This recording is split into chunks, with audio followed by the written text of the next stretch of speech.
नमस्कार मेरे प्यारे भाइयों, बहनों और बच्चों। इस समय हम लोग श्रीमद् भगवत गीता का अध्ययन कर रहे हैं और इस अध्ययन क्रम में हम श्रीमद् भगवत गीता के 16 अध्याय पर आ गए हैं और 16 अध्याय के प्रथम श्लोक का अध्ययन कर रहे हैं, जिसमें कि श्री कृष्ण भगवान कहते हैं, अव्यम सत्व संशुद्धि ज्ञान योग व्यवस्थिति दानम तमश्च यगश्च स्वाध्यायस्तप आर्जनम। श्री कृष्ण भगवान कहते हैं कि भय का सर्वथा अभाव, अंतःकरण की पूर्ण निर्मलता और तत्व ज्ञान के लिए ध्यान योग में निरंतर दृढ़ स्थित और सात्विक दान, इंद्रियों का दमन, भगवान देवता गुरुजनों का पूजन तथा अग्निहोत्र आदि उत्तम कर्मों का आचरण एवं वैद्य शास्त्रों का पठन पाठन तथा भगवान के नाम का गुणों का कीर्तन, स्वधर्म पालन के लिए कष्ट सहन और शरीर तथा इंद्रियों के सहित अंतःकरण की सरलता।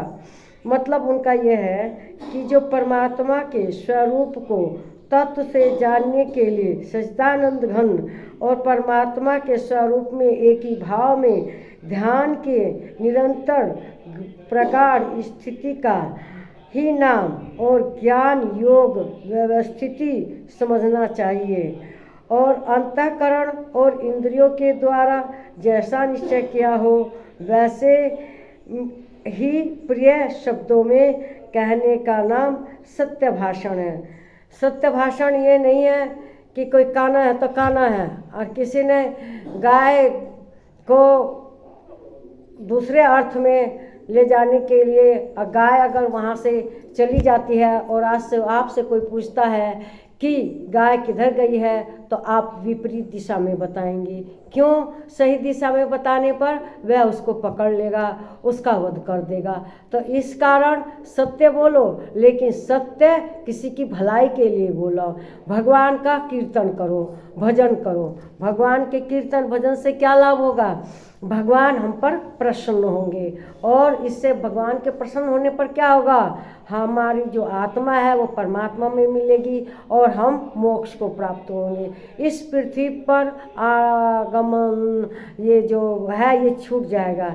ये जो दुखालय है, यह पृथ्वी यहाँ पर आकर मनुष्य तरह तरह के भोगों को भोगता है, दुख भोगता है, ये सब बंद हो जाएंगे। तो इसीलिए भगवान में ही रमण करना चाहिए, उनको ही अपने कर्म समर्पित कर देने चाहिए।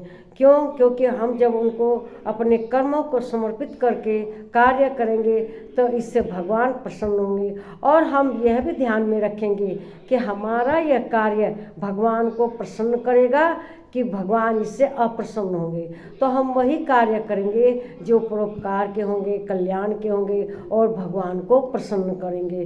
तो इसलिए हमें अपने सब कार्य भगवान को समर्पित करके ही करने चाहिए। और जो ये इंद्रियां हैं, इन इंद्रियों को भगवान की सेवा में लगाना चाहिए। भगवान के दर्शन करो आँखों से, मुंह से भगवान का कीर्तन भजन करो, हाथों से भगवान के लिए भोग तैयार करना, भगवान के लिए माला तैयार करना, भगवान को पंचामृत से स्नान कराना, भगवान को सुंदर सुंदर भोग लगाना। तो ये जब हम कर्म करेंगे तो भगवान प्रसन्न होंगे और हमें सदा एकांत में रहना चाहिए। अगर मान लीजिए बैठते भी हैं तो सत्संग की भावना से बैठें, अच्छे बातों का के भगवान की लीलाओं का वर्णन करें, न कि किसी की शिकायत चुगली करने के लिए। तो इससे भगवान बहुत प्रसन्न होते हैं, दुखी होते हैं जो किसी की चुगली करता है। चुगली नहीं करनी चाहिए किसी की भी।